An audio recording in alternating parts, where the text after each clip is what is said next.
It's just their heads are in the clouds, mate. Their heads are in the clouds. They've conceded. They're devastated, and haven't regrouped. Chelsea have done them. Isn't it worrying that your last two games you've conceded in the 98th minute? Yeah. No. That's not good. That's not a good look. That's a good look. It's a good look if you're a Liverpool fan. Come Sunday, hopefully get another one of those. Let's go to Sam, who's a Chelsea fan. Sam. Oh, God, that was look at the difference. Sammy, honestly, there was people were already waiting to phone up saying we want Poch out. I was sat in here and they were waiting to come on, and all of a sudden, bang! He saved his job, Palmer. 97th minute, I was driving Poch to the airport. Now I'm taking him out for a beer tonight. Dear me, class. To be fair, if anyone owes him a beer, it's Cole Palmer. He has saved Chelsea's season, if you can call this season, and he saved Poch's job tonight. He is an absolute steal for £40 million. I don't care if anyone says it was loads of penalties. You still got to bury them. What he does, the way it impacts the game. He's unbelievable. He is unbelievable, mate, and he's ice cold. It's not easy to step up in a big moment and score a penalty. I don't say it's a penalty. Still got to step up and put it in the back of the net. It's all the best miss. He's something else. You've got to build this team around him. It reminds me, watching him tonight, Pochettino with Cole Palmer at the end, and the way Cole Palmer comes over to him, gives him a hug. It almost reminds me of when Gareth Bale was at Tottenham, and Gareth Bale basically single-handedly carried that team with Pochettino for a few seasons. It reminds me of that a little bit. That's where I think this Cole Palmer can get to. That's the levels he's at. Is it Eden Hazard? Is it Eden Hazard of the past? I think. 100%. And I don't know about that. I think he must start to question himself why they got rid of him so early, because he is a special talent. And going 2-0 up today, I thought, we're in control here. They get one back and then the game changes, and that's part of the problem with Chelsea this season. We let teams back in, we don't kill games off. But tonight, fair play, we get the equaliser, and then we go on and get the. Do you think he's doing a job? Do you think tonight, if you lose that game, do you think he's almost out, Pochettino? No, I think the League Cup final and the FA Cup semi-final probably gives him a little bit of credit in the bank. Yeah. But I think the thing I always ask is who's going to come and replace him, and because I don't really know who's out there, I'd give him definitely to the end of this season, and then halfway through next, and then we have a look. But you know what? I've got mates who are Man United fans, and they were giving me loads of chat when it went 3-2, and I'm the one with the last laugh. Unbelievable, man. It doesn't matter how you get the 3 points. It's just once you get the 3 points. I mean, look, they're still in the. By the way, Chelsea are still in the mix for European football. They've got games in hand. They're back up on page 1. I think they move up to 10th. They ain't far behind West Ham. 2 points behind West Ham with a game in hand. So it's still all to play for Chelsea, and that right there could just turn their season around. And Cole Palmer is at the forefront of it. Unbelievable. What a player. And he really does remind me of what Pochettino had in Gareth Bale. We asked for some voice notes, and you've delivered, of course. A Liverpool fan wanting to get involved. Let's hear from Stuart. This is Stu, a Liverpool fan from Toronto, Canada. It was a nervy night for us, but, we got the job done. But wow, what a game. United. £1 billion bottle jobs. Oof. Yeah, unbelievable. I mean, look, if you're a Liverpool fan, you won tonight. You are flying high at the top of the table. You just see your rivals, Man United, lose like that. You want to come on and have a bit of banter, or you want to send us a voice note of some banter to your rivals. Get involved in the show. We're going to be hearing from Chelsea midfielder Conor Gallagher as well after the break. But it's your night, Chelsea fans, Man United fans. Get on the phone, 03-717. We were getting chances, and I thought it was a good substitution from the gaffer to bring Nani on for me. He's brilliant in 1v1 situations, and Nani showed that winning the penalty. So a lot of credit to the gaffer and to Nani as well, and the other lads who came off the bench.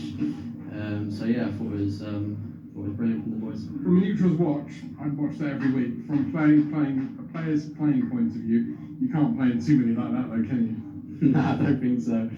It wouldn't be ideal, but I think we've played in quite a few this season, haven't we? So it's a mad game, and but most importantly, we've got the 3 points. I was going to say finally 3 points tonight, and still so much to play for this season, notably the FA Cup, of course.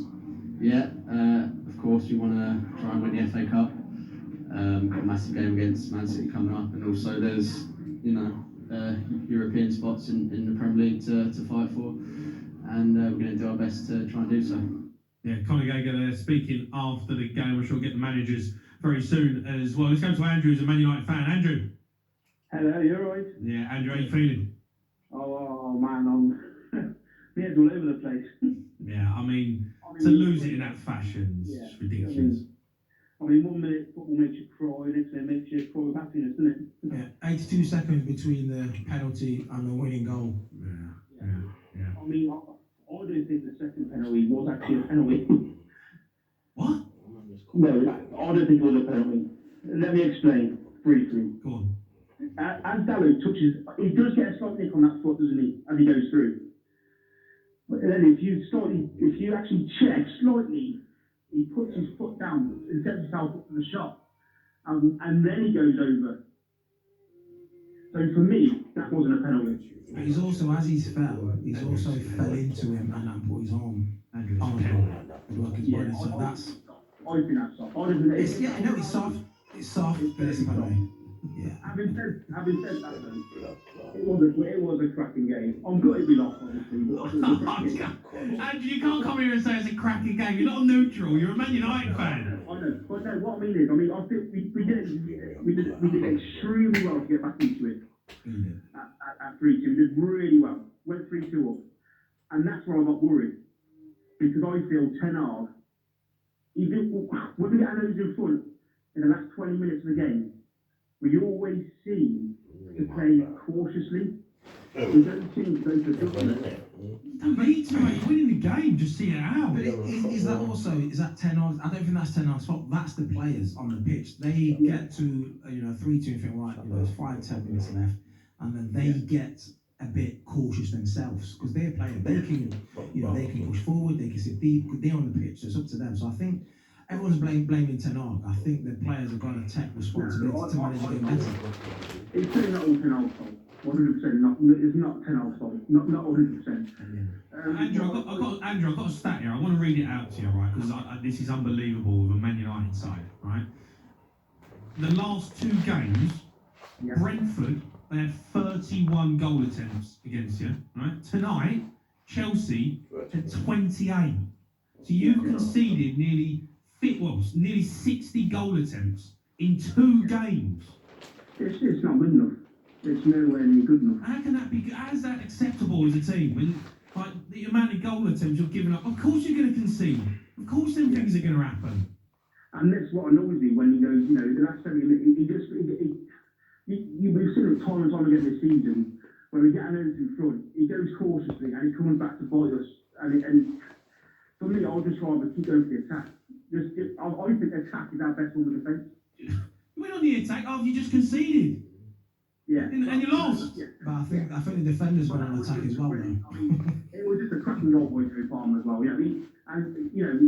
Fair play. He saw the shot, he took the shot, and that's what happens when you do that. So, He's switching on from the corner, not picking him up. In the dying seconds of the game, where's the leaders? Everyone's pointing at him. No one's actually gone and marked him. He's gone here. Cheers. Free shot on the edge of the box in the 100th minute. No, I agree with you. It's just. Come on, mate. You can say it's a cracking shot. Aim. He's still on the edge of the box.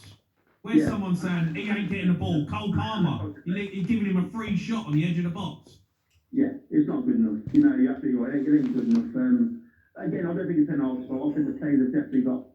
They've got to give You're all to blame, mate. You're all to blame. You're 2-0 down after, 20 minutes?